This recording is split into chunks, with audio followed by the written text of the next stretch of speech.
आज मैं इस वीडियो में प्रेजेंट परफेक्ट कॉन्टिन्यूअस की चर्चा में आपके साथ हूं।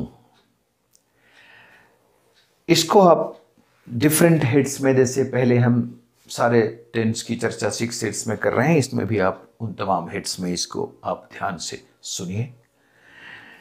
देखिए, पहला हमारा इसमें है इंट्रोडक्शन। इंट्रोडक्शन में आप इतना अवश्य जानिए कि यह जो प्रेजेंट परफेक्ट कॉन्टिन्यूअस टेंस है, इस टेंस का प्रयोग हम ऐसे कार्यों के लिए करते हैं जो पास्ट में शुरू हुए किंतु अभी भी जारी हैं। ऐसे तमाम वाक्य जो हमारे होंगे वो बिल्कुल इस्तेमाल किए जाएंगे। किस कॉन्टेक्स्ट में? जब ये कॉन्टेक्स्ट निर्मित हो कि कोई भी काम पास्ट में हुआ है और अभी भी जारी है, ऐसे कॉन्टेक्स्ट के लिए आप बखूबी इस्तेमाल कर सकते हैं प्रेजेंट परफेक्ट कॉन्टिन्यूअस, क्योंकि ऐसे कार्यों के लिए ही हम इस्तेमाल करते हैं प्रेजेंट परफेक्ट कॉन्टिन्यूअस। तो ये आपका हो गया इंट्रोडक्शन। दूसरा है हमारा हेल्पिंग वर्ब। हेल्पिंग वर्ब में देखिए आपके सामने बोर्ड पर है दो हेल्पिंग वर्ब, हैव बीन और हैज बीन।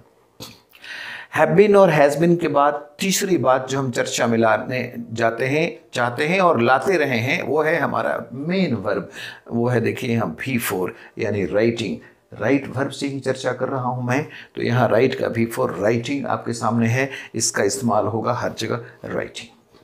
और उसके बाद जो चौथी बात है वो है आइडेंटिफिकेशन, कि कैसे आप पहचानेंगे सेंटेंसेस को। अगर वो हिंदी में है तो थ्रू हिंदी कैसे पहचानेंगे आप, उसको जरा आप देखिए। कहता है ग्रामर कि अगर वाक्य के अंत में ता रहा हूं, ते रहे हैं, ते रहे हो, ता रहा है और ती रही है अगर आपको दिख जाए, मिल जाए, तो आप हिंदी के वाक्यों से आप पहचान सकते हैं कि ये वाक्य हमारा प्रेजेंट परफेक्ट कॉन्टिन्यूअस है। और अंग्रेजी के माध्यम से अगर आपको जानना हो तो यहां याद रखिए, इसमें इस फॉर्म में होना चाहिए सेंटेंस। वो क्या होगा? सब्जेक्ट होगा कोई भी। हेल्पिंग वर्ब में यही होगा हैव बीन और हैज बीन, और फिर V4 अगर लगा दिख जाए आपको, मतलब किसी भी वर्ब का अगर ING लगा हुआ फॉर्म V4, तो इसका मतलब हुआ कि अंग्रेजी से भी आप पहचान सकते हैं कि यह सेंटेंस हमारा प्रेजेंट परफेक्ट कॉन्टिन्यूअस का है। तो 4 बातें हम लोगों ने यहाँ की। पहला इंट्रोडक्शन, दूसरा हेल्पिंग वर्ब, तीसरा मेन वर्ब, चौथा identification through Hindi and through English.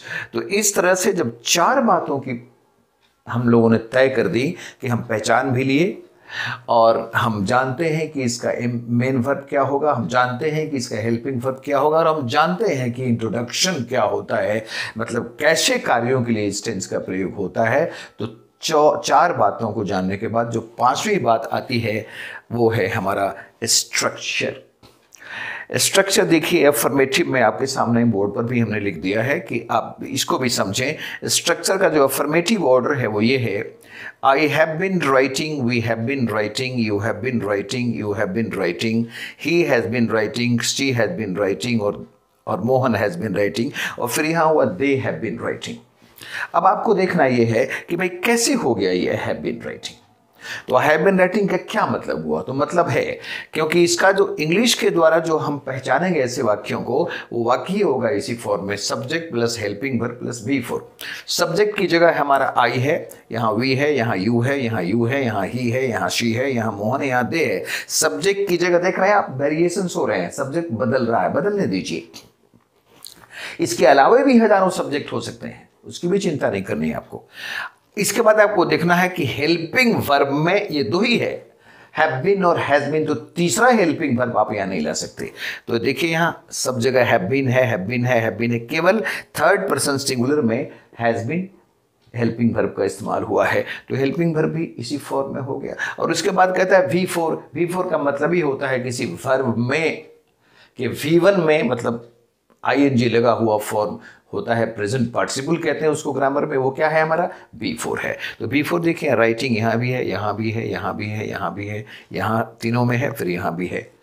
तो according to the structure, word order हमारा उससे भी तय हो गया कि हमारा प्रेजेंट परफेक्ट कॉन्टिन्यूअस है। अब यहां देखिए, आई हैव बीन राइटिंग, मैं लिखता रहा हूं। वी हैव बीन राइटिंग, हम लोग लिखते रहे हैं, तुम लिखते रहे हो, तुम लोग लिखते रहे हो, वह लिखता रहा है, वह लिखती रही है, मोहन लिखता रहा है और वे लोग लिखते रहे हैं। ये हमारा अफर्मेटिव हो गया। अब इसके बाद हम बताते जा रहे हैं 6 पॉसिबल स्ट्रक्चर्स, फिर नेगेटिव की तरफ भी हम लोग एक कदम बढ़ें और देखें। तो इसमें जो आप नेगेटिव करेंगे तो कर सकते हैं, लेकिन याद रखिएगा यहाँ एक बात, यहाँ हेल्पिंग वर्ब एक नहीं 2 है।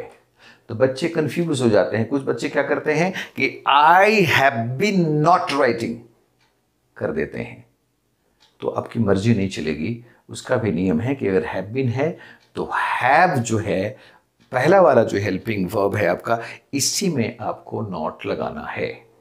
तो क्या हो गया, आई हैवंट बीन राइटिंग। अगर कॉन्ट्रैक्टेड करेंगे तो क्या होगा, I haven't been writing, we haven't been writing, you haven't been writing, you haven't been writing, he hasn't been writing, she hasn't been writing, Mohan hasn't been writing और they haven't been writing.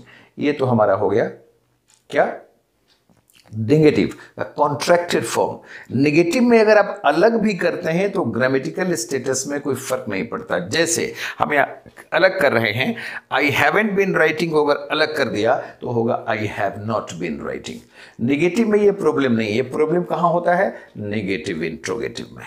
कहाँ होता है, negative interrogative. याद रखिएगा, negative में इसके order में कोई फर्क नहीं है।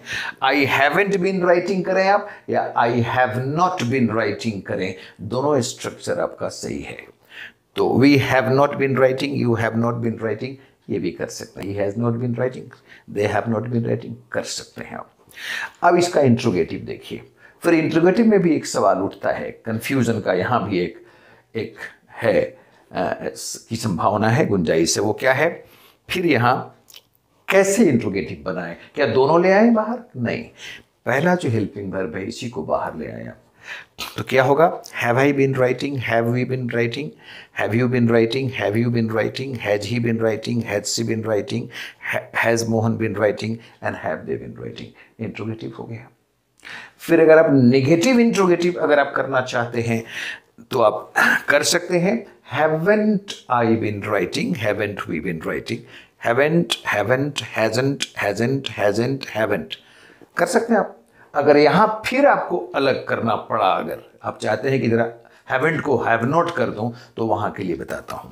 जैसे haven't I been writing negative interrogative हो गया, लेकिन haven't को अलग करेंगे तो फिर वहां सब्जेक्ट बीच में चला जाएगा। तो क्या होगा, have I not been writing, have we not been writing, have you not been writing, have you not been writing, has he not been writing, has she not been writing, has Mohan not been writing और have they not been writing।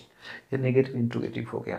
फिर वो 2 बच गया हमारा, interrogative with WH and negative interrogative with WH। वो भी बहुत आसान है, यहाँ इसमें जोड़िए, इंट्रोगेटिव में जोड़िए WH, तो क्या होगा, why have I been writing, why have we been writing, why have you been writing, why have you been writing, why has he been writing, why has she been writing, why has Mohan been writing and why have they been writing. तो ये हो गया हमारा negative interrogative with WH। Again the last structure is negative interrogative with WH. So why haven't I been writing? Why haven't we been writing? Why haven't you been writing? Why haven't you been writing? Why hasn't he been writing? Why hasn't she been writing? Why hasn't Mohan been writing? And why haven't they been writing? हो गया। तो इस तरह से आप का examples भी होगा। तो 6 पैरामीटर्स पर जो हमने 6 जो मानदंड तय किए हैं कि 6 एस्पेक्ट से, हर टेंस के 6 एस्पेक्ट से आप वाकिफ रहें, ताकि कोई ग्रामेटिकल हर्डल आपको न महसूस हो। इन्हीं शब्दों के साथ इस वीडियो से मैं विदा हो रहा हूं।